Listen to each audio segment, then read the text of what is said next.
alıyor sanki orada parlatıyor.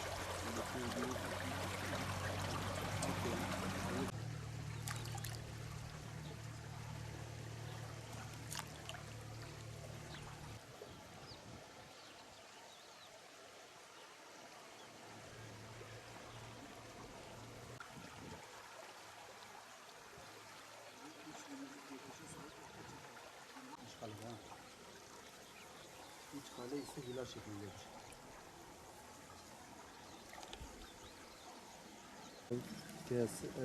Sırgolup da hemen.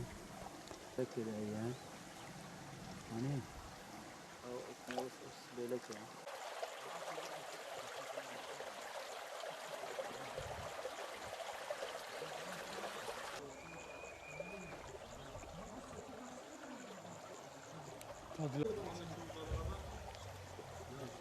Balıkları temizlemek için takımlara su, oksijen giriyor.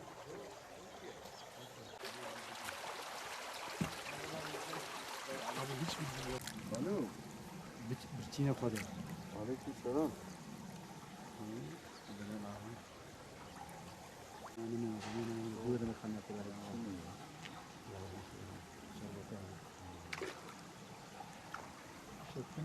Kozluğun yerli halklarıyız aslında. Burası bizim ilçemiz için önemli bir kültür alanından biridir. Gerek turistlik olarak gerekse geçmişi olarak güzel şeyler anımsatıyor. Burada balıklar aslında çoğu zaman ilçeden böyle sıkılıp aynı zamanda peyzajını görmek için burayı ziyaret ederiz hep sık sık. İlçemizde güzel bir kazanç oldu bu, hem turistlik olarak diyeyim ya da bir hani ilçeden sıkılıp dışarı çıkmak isteyen, görmek isteyenler için. Zaten görüyorsunuz balıklarını falan, bu restore edildi. Daha önceden de vardı da bu kadar şey değildi. Restoreden sonra biraz daha ilgi çekici ve güzel oldu. Kullanışlı oldu. Güzel yani, beğeniyoruz. Geliyoruz sık sık. Aile oturma yerleri falan var. Batman'ın Kozluk ilçesinde Oyuktaş köyünde bulunan, Yeşilyurt mezrasında bulunan Erzen Antik Kent olarak bilinen ve tarihi 3000 yıla dayanmış olan bir yerleşim yeri aslında.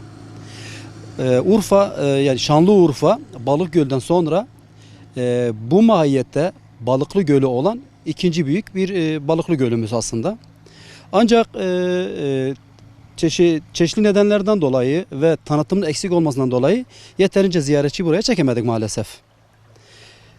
Bunun için son zamanlarda hem Batman Kültür ve Şehircilik Bakanlığı hem de bizim Kozluk Kaymakamlığı tarafından burası için çalışmalar yapıldı. Son zamanlarda işte restorası, duvar çalışması, ondan sonra çeşitli çalışmalar yapıldı, düzenlemeler yapıldı. Bu anlamda tanıtımının yapılması doğrultusunda güzel bir turist akını olabilir diye düşünüyoruz. Burası antik dönem olarak bilinen Erzen Antik Kenti Roma'ya, Selçuklara, Akkoyunlu ve Osmanlı Devleti'ne ev sahipliği yapmış bir yerdir, bir yerleşim yeridir.